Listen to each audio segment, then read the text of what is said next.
नमस्कार दोस्तों, 24 की चौधर में मैं आपका साथी अभिमन्यु आपका बहुत बहुत स्वागत करता हूं। मैं बात करेंगे उचाणा में मचा घमासान, बांगर की धरती पर निर्दलीय बिगाड़ेंगे समीकरण। ये मैं नहीं कहता हूं साथियों, बांगर की धरती उचाणा से एक सुगबुगाहट कई दिनों से शुरू हो चुकी है और इस सुगबुगाहट के अंदर एक बहुत बड़ा नाम निकल करके आ रहा है। उसका नाम है साथियों वीरेंद्र गोगड़िया।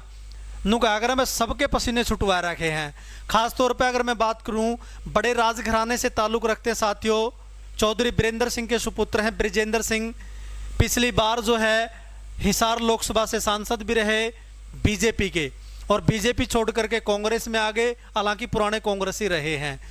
तो अगर आप बात करें सीधे तौर पे मुकाबले की, अगर आप बात करें साथियों, उचाणा जो बांगर की धरती है, सभी की निगाहें इस सीट पे होती हैं। ये बड़ी हॉट सीट मानी जाती है।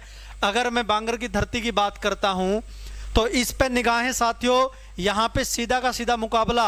अगर मैं बात करूं, जो तथ्य मैंने जुटाने का काम किया है निष्पक्ष तरीके से, उसमें सीधी फाइट इन दो के बीच में यहां पे नजर आने लग रही है। फिलहाल तक इस बात को नहीं नकारा जा सकता कि इलेक्शन जो है साथियों एक रात में भी समीकरण बदल जाया करते हैं, लेकिन मैं अब तक के समीकरण की चर्चा करता हूं आपके साथ में। अब तक के जो समीकरण बने हुए हैं उसमें किसका ग्राफ बढ़ा हुआ है और किसका ग्राफ जो है घटा हुआ है साथियों, उसके ऊपर हम डिस्कस करेंगे।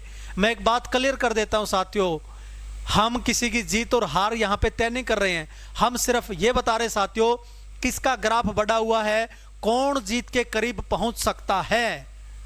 एक तो पहुंच गया, एक पहुंच सकता है, इस बात में बड़ा अंतर होता है साथियों।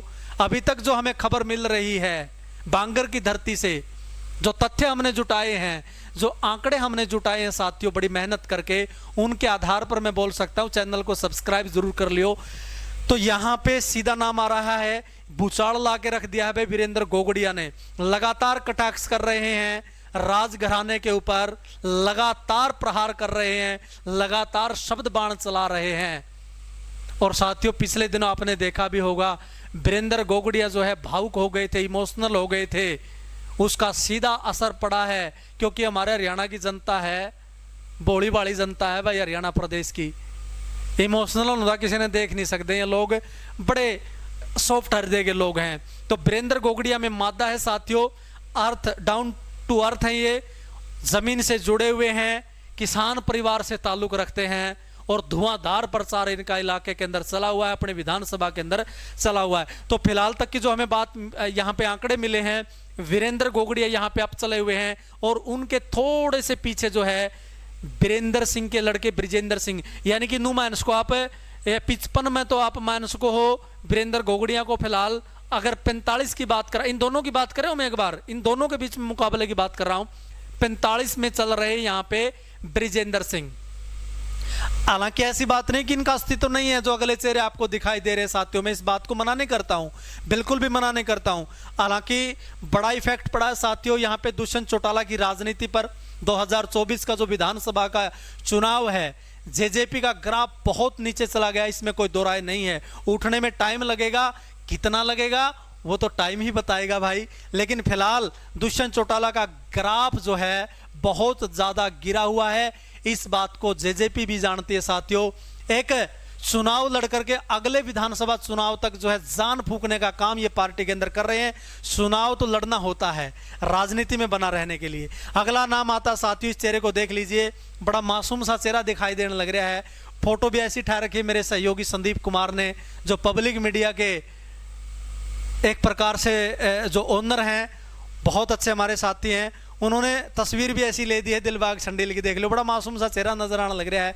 किसान परिवार से जुड़े हुए हैं दिलबाग संडील और वीरेंद्र गोगड़िया, ये दोनों जो है उम्मीदवार साथियों निर्दलीय हैं, और ये कांग्रेस की टिकट मांग रहे थे, कांग्रेस ने टिकट नहीं दी तो सीधे निर्दलीय कूद पड़े। इलेक्शन बहुत अच्छा बना हुआ है यहाँ पे दिलबाग संडील का भी अगर मैं बात करता हूँ।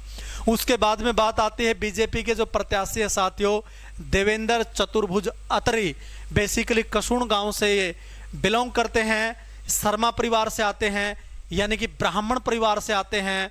एक प्रकार से ये चारों चेहरे साथियों अगर मैं बात करता हूं जाट परिवारों से, यानी कि जाट कैंडिडेट हैं, क्योंकि हरियाणा प्रदेश के अंदर भाई सीधी सी बात है, जातिगत जो समीकरण होते हैं वो बड़ा मायने रखते हैं। और हमारे देश की राजनीति में, हमारे हरियाणा प्रदेश की राजनीति में जब जाति और धर्म की बात ना हो तो हमारा चुनाव अधूरा सा लगता है। लेकिन एक बात यहाँ पे समझनी चाहिए साथियों, आपस में प्यार प्रेम और भाईचारे के साथ में चुनाव लड़ना चाहिए। वो तो समीकरण हर पार्टी साधने का काम करती है, साधने भी चाहिए, इसमें कोई बुराई भी नहीं है। यहाँ पे देवेंद्र चतुर्भुज अतरी जो है बीजेपी, क्योंकि साथियों उचाना हल्का बांगर की जो धरती है यहाँ पे जो है फिलहाल की अगर मैं बात करूं, उचाना की धरती में इतना ग्राफ नहीं बढ़ा है बीजेपी का, क्योंकि यहाँ पे ये जो चेहरे आपको दिखाई देने लग रहे हैं इनका ग्राफ फिलहाल अप चल रहा है। और इन सभी चेहरों में जिनका सबसे ज्यादा ग्राफ चल रहा है साथियों, उनमें से वीरेंद्र गोगड़िया की अगर मैं बात करता हूं इनका ग्राफ है। उसके बाद में विजेंद्र सिंह का ग्राफ भी साथियों कम नहीं है। फाइट होगी, बहुत तकड़ा रोचक मुकाबला होगा। बाकी तो भाई उचाना के जो जागरूक मतदाता हैं, बांगर की धरती के जो जागरूक मतदाता हैं, वो किसी की भी तस्वीर को, किसी की भी तकदीर को बदलने का काम करेंगे साथियों, वही तय करेंगे इनमें से 2024 के अंदर विधानसभा चंडीगढ़ में किसको पहुंचाएंगे। जागरूक मतदाता तय करेंगे, उन्हीं के ऊपर छोड़ देते हैं असली बात। साथियों वीडियो ने करियो शेयर, इस प्रकार की रोचक जानकारी हम आपके लिए लेकर आते रहेंगे। चैनल को सब्सक्राइब जरूर कर लियो साथियों। आपका बहुत बहुत धन्यवाद। जय हिंद, जय भारत।